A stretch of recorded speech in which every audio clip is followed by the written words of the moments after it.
શું વૈષ્ણોદેવી મંદિરમાં ભક્તોએ ચડાવેલી ચાંદી લગભગ 500 કરોડ રૂપિયાની ચાંદી ખરેખર નકલી નીકળી? સોશિયલ મીડિયા પર આ સમાચાર ખૂબ જ વાયરલ થઈ રહ્યા છે, પરંતુ શું આ વાત સાચી છે કે પછી અધૂરી માહિતી ફેલાઈ રહી છે? આજે આ વિડીયોમાં આપણે જાણીશું સરળ ભાષામાં સાચી હકીકત. છેલ્લા કેટલાક દિવસોથી સોશિયલ મીડિયા પર એક સમાચાર ઝડપથી વાયરલ થઈ રહ્યા છે, જેમાં દાવો કરવામાં આવી રહ્યો છે કે વૈષ્ણોદેવી મંદિરમાં લગભગ 500 કરોડ રૂપિયાની ચાંદી નકલી નીકળી છે. આ સમાચાર વાંચીને ઘણા લોકો ચોંકી ગયા છે, પરંતુ આખો મામલો શું છે ચાલો સમજીએ. આ કેસ વર્ષો દરમિયાન ભક્તો દ્વારા વૈષ્ણોદેવી મંદિર શ્રાઇનમાં ચડાવવામાં આવેલી લગભગ 20 ટન ચાંદી સાથે જોડાયેલો છે.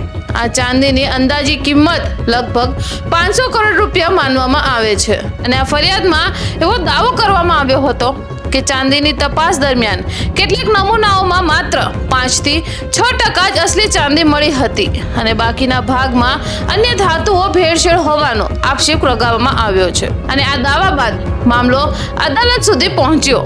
હવે સૌથી મહત્વની વાત એ છે, જમ્મુની અદાલતે ક્રાઇમ બ્રાન્ચના તપાસ અધિકારીને 29 જુલાઈએ તપાસ દસ્તાવેજો સાથે હાજર રહેવાનો આદેશ આપ્યો છે. એનો અર્થ એ નથી કે અદાલતે કહી દીધું છે કે હવે 500 કરોડ રૂપિયાની ચાંદી નકલી જ હતી. અદાલત માત્ર તપાસ ક્યાં સુધી પહોંચી છે અને તપાસ શું બહાર આવ્યું તે જાણવા માંગે છે.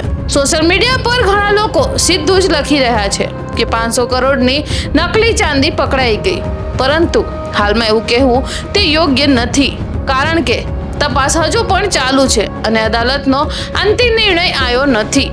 એટલે આ સમયે કોઈ પણ વ્યક્તિને દોષી ઠહેરાવો અથવા આખી ચાંદીને નકલી કહી દેવું તે યોગ્ય નથી.